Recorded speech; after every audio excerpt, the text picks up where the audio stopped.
Welcome to the Circuit of Success. I'm your host, Brett Gilliland, and today we're with Robbie Balenger, and Robbie is somewhere like in Texas. He pulled off the side of the road to commit to doing this for our listeners. So, Robbie, welcome to the show, man. Oh, thanks for having me. Yeah, absolutely. I think you got a dog over there somewhere. You got your van. Yeah, I'm right. I'm in between Austin and heading up to Denver, where I live, and my dog's here with me. She might come in and out of frame a little bit, but yeah, that's we're on the side of the road. that's totally fine, man. Well, again, welcome to the show. We're excited to have you and share your story. And really, before we dive in, man, I'd like to hear people's backstories and kind of what made them the man they are today. So, why don't you give us a little background if you can, Robbie? Yeah, so for me, I grew up in rural Georgia, up in the Northeast Georgia mountains. Went to college for a bit, and it really wasn't working out for me. And my wanderlust took hold, and from there, I moved to Alaska and then to the Virgin Islands for a couple years. And it's kind of my formative years down there, trying to figure out who I was and what I wanted to do. From there, moved to Austin, Texas. That's where my mom had moved while I was away being a vagabond. And it stuck. I stayed there for about a decade and was in the restaurant industry, worked my way up through fine dining in Austin, and found myself overseeing operations and being part owner in some Neapolitan pizzerias in Austin. Anyone in Austin is Bufalina Pizza. They're really great spots. And yeah, that was kind of my trajectory for quite a while. And just found that it wasn't working for me as far as the stress I was putting on myself in the position, and left the job, and from there decided to take on a run across the United States. Yeah, that's crazy. So, yeah, the restaurant business is a tough one. And I did that while I was in college. I was a bartender and all that stuff. And it's late nights, man. It's a crazy world. It is. It's relentless. They never really close down. Like Right. you never hear of a restaurant closing for a week or so to give everybody a break. So if Yeah. you're the one overseeing all that, it's around the clock ordeal, and Yeah. it was very rewarding for a really long time. And then it just got to the point where it wasn't as rewarding, and it was time for me to look elsewhere for what would fuel my soul and fuel my passion. And so you mentioned it. You said you ran across the country. So if anybody heard that, they heard it correctly. You literally ran across the country. So we'll go through that. But walk us through the time when you're sitting there and you're thinking, you know what, I'm gonna start on the West Coast and run, because I think you went west to east, yeah. And like, how does that even go down, and how does that even happen? Yeah. So how I ended up in all of this, as I said, I was overseeing the operation of these restaurants, and when I started that role, I was living, as many people do in the restaurant industry, a lifestyle of work hard, party hard, Yep. doing a lot of both of those things. And as when we opened the restaurants, they were wildly successful, and it was clear pretty quickly that I was going to need to change my habits in order to take on this role for which had been bestowed upon me. And in that, I found running as being a great stress reliever and a way to just stay accountable to myself. So that was where running came in. And then when leaving the restaurants, we moved to Denver, Colorado from Austin. And in that time, we're refining our food choices. And in this, I found a plant-based diet to be most optimal for my performance. Hmm. And at that point was soul searching for what I wanted to do with my time, and finding something with an environmentalism was really speaking to me. And these combos of these things started to kind of roll together, as this plant-based diet and understanding it had pretty profound implications for our environmental crisis in front of us. And then also the running was there. And I, on a chance encounter, was down in the Copper Canyon in northern Mexico running a race, and met a guy who had ran across the country, a guy named Patrick Sweeney. And just that meeting of him, it made it clear to me that it was something that was possible. I kind of sized the guy up and realized he was just a guy. He was a very talented runner, probably more talented than me. But it was something that resonated as just the wow factor of it. That was really Right. what got me. I mean, when he told me, I just went, wow. Yeah. And I never really contemplated something like that before. So that was kind of what set the seed. And then it was just how to execute it. And that was the next big part. I decided to do this on March 15th of 2018, and I set a year date. From that day, I wanted to do it a year from then, and I started on March 16th, 2019. So I Yeah. hit my goal within a day. And yeah, then that was that whole next process, was figuring That's out how to amazing. put all the nuts and bolts together to make it a thing. So how did you do that? So do you just walk away from all work? And I mean, because obviously if it takes you 75 days to do that, unless you had a lot of vacation, I mean, you just walk away from that and then try to get some sponsorships. I mean, is that how you survive financially and all that? Well, so I'd already left the restaurants. That was Yep. something I had done a couple months prior, and we moved to Denver. And when I did that, I sold my shares in the company. Got it. And to be honest, at the time it hadn't vested. We were still working to get into the green on the restaurants, which I think, as most people that have been involved in restaurants know, that can take years. But I just didn't have the time, and I needed those finances in order to find what I wanted to do next. Right. So I knew I consciously went into understanding I was going to take about 6 months off work, and I had lined up a budget that would allow that. But then by the time I found this, that 6 months was about over. So it was definitely, things were really tight financially for quite a while. I did take a job on, like, a part-time job at a wine shop, because in the restaurant that was kind of my specialty, was the wine side of things. So it allowed a little bit of income in order to keep moving forward with this. And the key was to find some sponsors. And the hopes was to find a sponsor that would see the value in the end goal, the project itself, and would pay me to keep the wheels turning. So that things were tight for a while, and I definitely, leveraged. I used a little more than I had at times. I used a credit card to get through it, and luckily was able to, with the sponsorships and with some other investments, get free and clear of that. But Beautiful. It was definitely a gamble for sure. Right. And I think that's my guess would be that's just you following your passion, right? And it's you wake up one day and you can only take so much stuff, and then you just say, you know what, even if it breaks me, I'm going to do it. Is that a fair statement?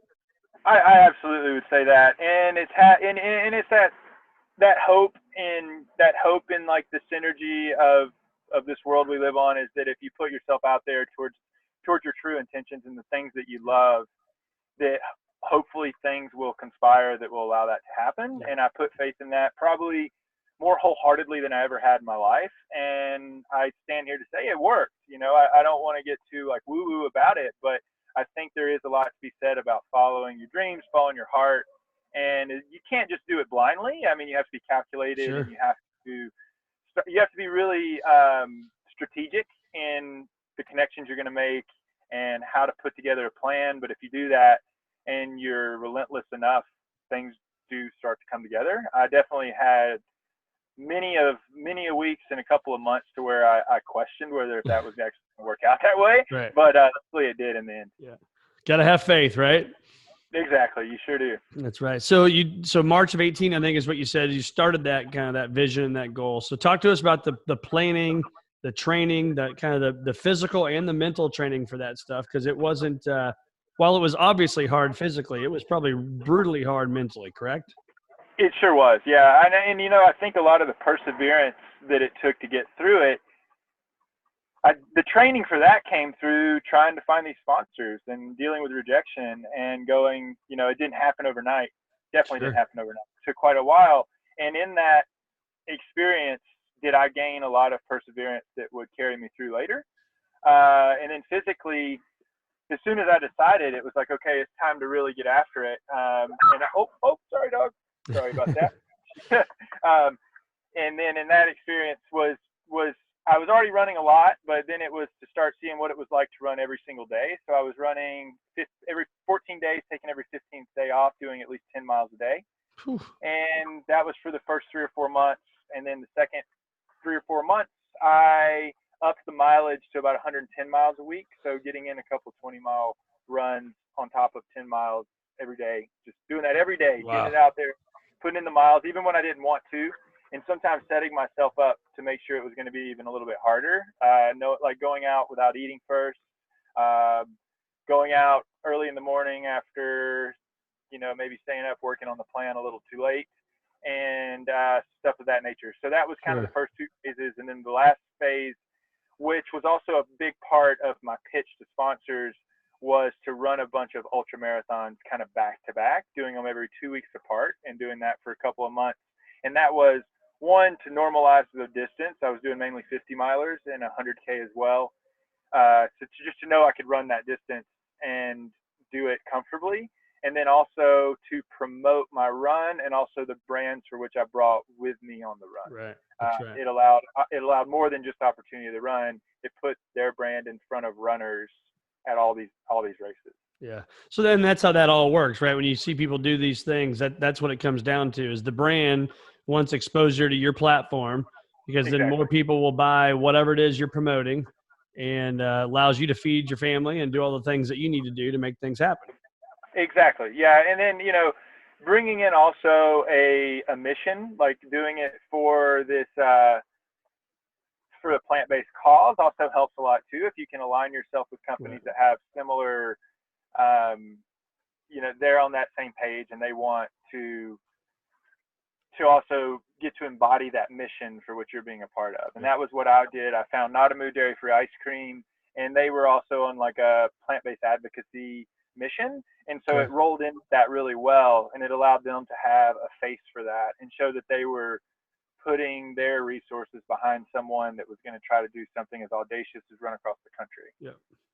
That's crazy. So the plant-based, so talk to us about that. So is that something still today in your life, or that's become a way of life for forever for you? Yeah, absolutely. As far as an athlete, it's definitely, for me, the way to go.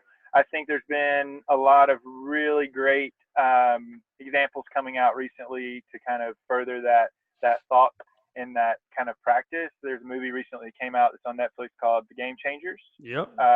Feel really lucky to be a part of kind of the fraternity of that. I have some friends that were in the film, and it works. It really does work in athletics. It really works really well in running, and a lot of that being lower inflammation leads to less soreness, and meat causes inflammation. And if I can leave that out of my diet, I don't have that issue.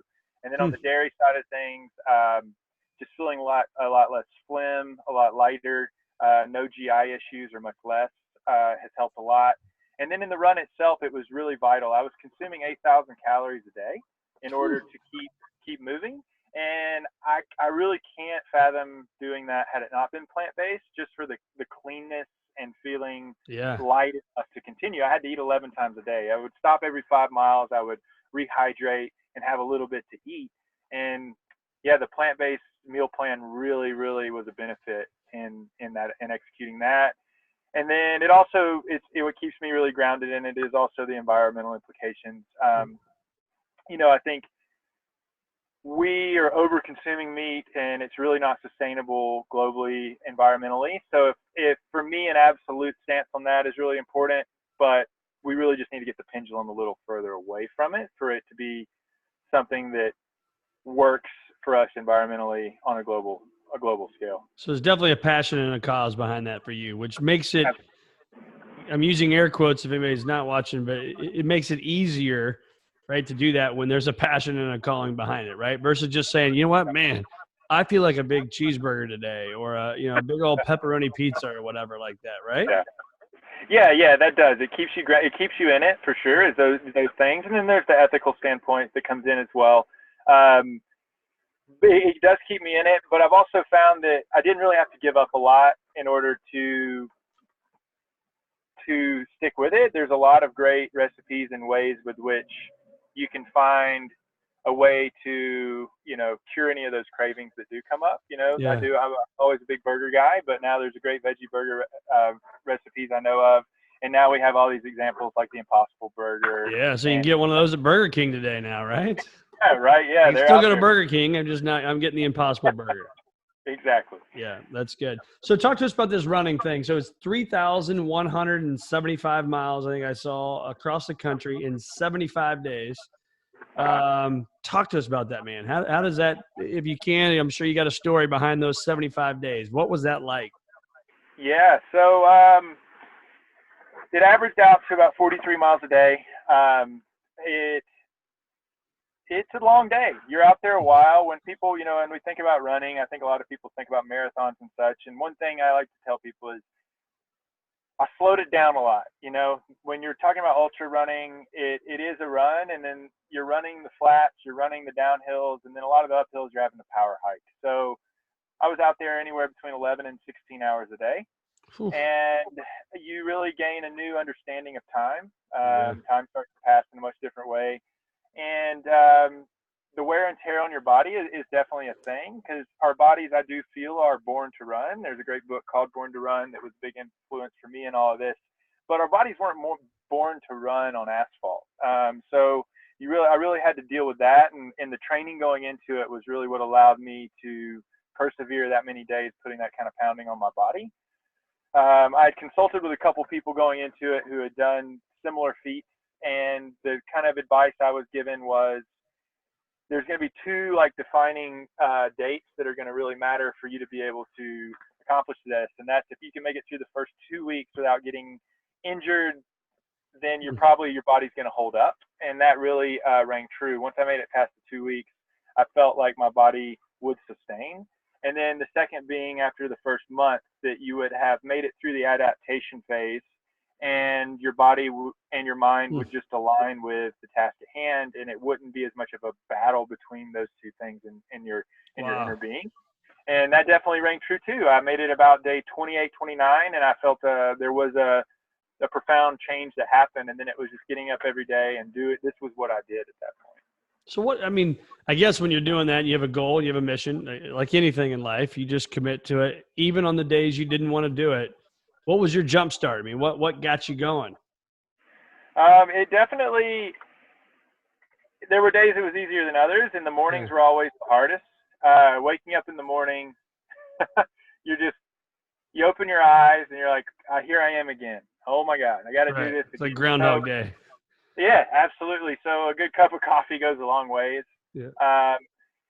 Having a lot of understanding, something I learned early on, and I think it's something for me to use in life as I continue, and something I like to tell others about, is what I learned out there was every day was different.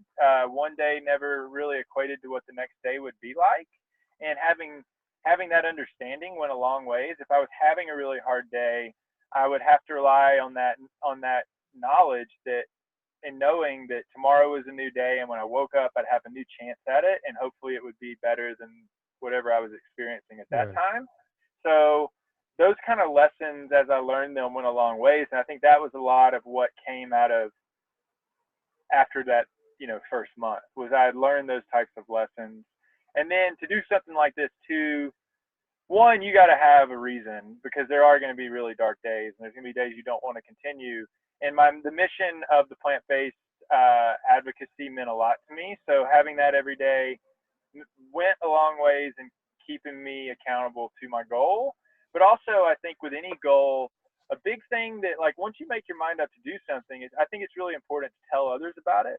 And once you do that, it provides a high level of accountability. I mean, I had told my whole world that I was going to do this, and I didn't want to be someone who didn't follow through. I knew that if I could follow through on this, it would set an example of my character and what I was capable of for future endeavors, whether that be in athletics or business or whatever comes next. So all those things kind of together just kept me pushing one foot in front of the other. Yeah, I think it's accountability right there when you say that. I know for me personally, my professional, some things I've accomplished along the way, I've talked to people about that stuff. And then when it actually happens, they're kind of like, whoa, you actually said that, and then it happens. But it's like that going public is a big deal, because it allows me to then stay accountable to those people, even though they may not know it. It gets people in the crowd, right? It gets the crowd going, and then you got to get out there, and then you just have to execute and make it happen. Yeah, absolutely. And I think, in building a business or building a project like this, I think a lot of people from the outside, like, they see that it's a lot of it's luck, but it's really not. It's intention and it's follow through. And I think that's something that through anything, I think a lot of times you can look at, I think a good one to look at is like people that make it in Hollywood or in acting and stuff. And it's like, oh, they got a break. They were lucky. And it's like, no, if you really look, the 90% of those people, they were very intentional in what they did, and they were intentional in how they went about making sure that what they wanted out of that was that there was success at the end. And it's just important to do that, and just tell people what you want to do. Once you make up your mind, I think it's feel free to dream and keep things close until you're ready. But when you're ready, I think the most defining factor of me getting this done was the fact that other people knew I was going to do it. Yeah. So what was the craziest thing that happened to you in that 75 days and that 3,175 miles? You got maybe one or two stories you can share with our listeners that was just like most people would have quit? Yeah, I overcame shin splints in 5 days. That's Mm. something that I think, anyone that's ran or had any experience with something like that, it's not something that most people overcome by continuing to do what they're doing. And that, it even blew my mind. Shin splint set in pretty early on, like day 8 or 9, because Mm. you go from running, at best I was running 115 miles a week. And the next thing you know, I'm doing 315 miles a week. So, overcoming things such as that, physical ailments on the run, was something I didn't know was possible. And it's a mind game. And if you continue to tell your body that you can do something, eventually it succumbs to the task Yep. at hand. So that one blew my mind. That was definitely something. So how did that happen? I mean, is that like, icing and wrapping and, all that kind of stuff? I mean, how do you just get over shin splints, or you just power Yeah, through it? a little bit of it's powering through, but a lot of it is making small adjustments while continuing to move forward. So I had to change out my shoes. I went into a much more padded shoe that had a drop. So a traditional running shoe, your heel is going to sit much higher than your toe, or about 8 to 11 millimeters. And going into this, I was running in a different type of shoe that had zero drop. It was meant to mimic what it's like to run barefoot, but with structure and padding around it. Hmm. And it just wasn't the right shoe for this application. So we switched into something that was more appropriate. I put a compression sleeve on and switched into ankle socks. And those three things, and slowing the pace down and walking out some miles. And then when I would come into stops, I would ice and elevate for about 5 minutes to 15 minutes at a time. And doing those things, I was able to overcome it. Wow. So that was like a big, like, wow moment for me. That was something for sure. Another big one was, if anybody's ever driving through kind of northern Arizona, northern New Mexico, I really recommend trying to take a road that takes you through the Navajo Nation. I was really impressed and wowed by that community and how beautiful that area was. Little did I know that they have a reservation out there. The Navajo Nation is about the size of West Virginia. And when Wow. you get in there and really experience what's going on, it's mind blowing. There's like whole narratives and stories going on within this country that we don't hear much about. And that one was something that, it really shocked me to know that that existed there. And there were people that are out there living very interesting lives, and they deserve some attention. And also, from a plant-based perspective in nutrition, I think it's a part of the country that we're really neglecting. Hmm. And I think there's a lot of opportunity for industry and for people to go help these people out. That was definitely something I found really profound.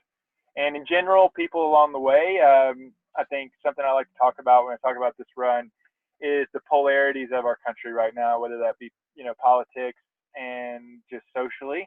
We are definitely gravitating towards two camps. And my experience running, putting feet on the ground for 75 days was, we're not as different as everybody thinks we are. Absolutely. And it's really important to make those, get out there and make those assessments for yourself, and don't trust in media and don't trust in your phones to define and decide what your fellow man and your people within this country are. Right. And if you open your eyes and your heart, you'll find that we have a lot more similarities than differences, and there's a lot of beauty out there. There are some differences, and there's some things we've got to work on, but the only way we're going to work on it is if we come together and we realize that we all want good for each other and for our families and for those around us. And Doesn't that seem so logical? It does, but we've lost sight of it. And I'm as guilty of it as anyone. Going into this, I had a lot of internal struggles with things that are going on out there, and I wasn't open to people, and I was putting labels on people. And I'm trying to really break those down for myself. And that opened your eyes on this run. It did, in a big way. And it's just, I think it's vital to us moving forward and trying to figure all this out. Did you ever feel unsafe, like anywhere in the country where you're just like, this is probably not safe for me to be running, or did you find that it was the world came together and just everybody kind of embraced it? Yeah, if I did feel unsafe, it was more due to like not having a shoulder on the side of the road and traffic issues. Right. As far as other people, no, not at all. There were some people that I think I went into, like, I'd see people coming up and I'd be like, oh, I really don't want to have to, this could be a bad situation. And as soon as I'd get there, that wasn't the case. Yeah.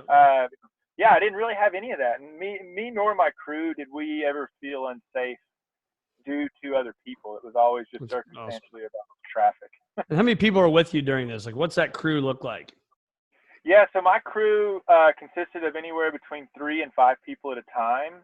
In that it was a 75-day project, it was really hard to justify asking somebody to be out there the whole time. So I had people coming and going. I did have one full-time crew member, and just wildly, I met him 2 weeks before I started my run. We had spent a total of 20 minutes with each other before we set out from Huntington Beach. I met him down at the same race the year before where I had met Patrick Sweeney, the guy who had ran across the country. Went back down there for that race. It was a place that I find and hold dear, and I wanted to go down there for like one last bit of inspiration before setting out. Met this tall, lanky British guy named Elliot, and he was about to head up to the States. He had never been there before, and he was also plant-based. And a little conversation struck up, and next thing I know, he was knocking on the camper door about 18 hours before we left, and he said he wanted to stay the whole time, and he was with me. So he was my. It's like, hey, I've never been to the United States. What do you think about seeing the whole country in 75 days? Right? Exactly. He got to see parts of it that I doubt many Brits have. Right. We were through the Navajo Nation and crossing him. He ran with me across between Arizona and the New Mexico state line in the Navajo Nation. And I cracked up and I was like, Elliot, I have to say, I think you're probably the first Brit to ever run from Arizona into New Mexico. Right. In the Navajo Nation. So he was out there the whole time. I had a crew chief who was with me for the first couple of weeks, and then she had to leave for a bit and came back out. She actually is my sister-in-law to be. My fiance Shelly, it was her sister. She's a plant-based nutritionist, and she had also done the Appalachian Trail plant-based that year. So she brought a lot of the things she had learned on that and applied them to my run. And are they running with you, or are they like in that van right there, like kind of following you either ahead or behind? So, yeah, I had a camper that was being pulled by a van. I slept in the van. I had a bed built out in there, and the camper was where my crew lived, and they were able to prepare all my food and their food in that. And they would go 5 miles ahead. So they'd stop every 5 miles, have a little bit of food ready for me, put more water in my pack, and I'd keep going. And then throughout the day, people would come run a bit with me here and there. I'd say Elliot probably ran the most with me throughout since he was with me the whole time. And all in all, I'd say he probably ran about a quarter of the distance. And then others would come out for whether it be just a 5 mile section or spend part of the day with me. And then that was rotating crew coming and going, different people out there at different times helping me along the way. And then also people would come out just for the day, whether it be friends or also people that were finding me on social media and just wanting to be a part of it and spend some miles with me. That had to be pretty cool too, to just show up in some random town. Like, and I saw something like Oklahoma felt like the longest part ever for you, right? Because it's going from the west to the east, right? And it's that's a tough one. So that's got to be pretty cool though when people just show up and say, hey, hear your story, man. I'm here for support. That's got to feel really good. It was, and it really provided an opportunity to get to know a lot of people. You spend this time out on the road with them, and you have a captive audience. Like, there's nothing else to do but talk to each other, and that was really nice, both on strangers and for friends and family. For which the way life is these days, we don't have as much time with each other as we all wish, and there were a lot of opportunities for me to connect with people in a way that I don't think I would have had able to otherwise. Right, that's really cool. Help people slow down. Exactly. Yeah. That's good. So what would you say the biggest learning you had about yourself? So when you look Robbie Balenger in the eye now, what's different today as we sit here in December of 2019 than when you came into the year 2019? What's different about you? Definitely, I think the most obvious would be just a higher level of confidence in myself and my abilities and my follow through. Those things are there, and I think will stay with me for quite a while. Also, just not sweating the small stuff and believing in flow and allowing things to transpire. Definitely someone who's battled a lot of anxiety in my life, and that anxiety at a lot of times I didn't really know where it was coming from. I think a lot of it came from always feeling as though the rug's about to be pulled out from under me from whatever it is I'm doing, and understanding that, one, that's not going to happen, and if it does happen, I have the skills to overcome those things and persevere. So how did you get over that though? I mean, I've been pretty open on this. I've dealt with anxiety, from even from a 7th grade, basketball game, I was sick or whatever beforehand. I mean, I'd still go out there and could play, right? But the anxieties can take over for a little bit. And so how did you get over that personally? Um, I think it was through the perseverance of just setting out on something that was so audacious and big, and then getting out there and like tangibly feeling how hard it was and how big the struggle was, in overcoming those obstacles day after day. It was a practice, and then through that practice, I evolved my sense of who I was, and having just a confidence in my abilities as a man, as a human, to overcome adversity in a way that maybe I always felt as though there was something that was around the corner that would be bigger than me and bigger than my skill sets or my levels or my ability to persevere. And I just don't feel that as much anymore. There still is some to a degree. It's not something that I'm completely cured of, but it's just something I handle a lot better than I used to be able to. I think if you're like me, it's like I don't think anybody's really ever cured of it as much as it is. You learn how to channel that, and you also learn it becomes a friend and a strength, not a weakness. Exactly. Yeah, and to use it and exactly as a tool, and understanding when it does set in is to have enough awareness to look within and try to find where it's coming from and diagnose it. And then if you diagnose it and you find, well, it's coming from this, well, maybe that's something I need to put some focus into, and I need to acknowledge, and I need to take care of. Yeah. Or the acknowledgement that it's not grounded. And then in that, being conscious enough to let it go. Yeah. And really just looking for where it's rooted at from, and then exploring that and overcoming it, whether it means action or letting it go. Yeah. And I think we'll call it fear, call it anxiety, call it whatever you want. But I think if you're like me, and I ask this question to every single person on the show, how many of the fears or anxieties you put in your mind actually have blown up to the magnitude you put them in your mind to be? Yeah, not many at all, if any. It's something, our mind is a thing that it can be our worst enemy, or it can be our greatest tool. And that's something that's taken me a long time in life to understand, and it's still something that I'm working at every day. Yeah.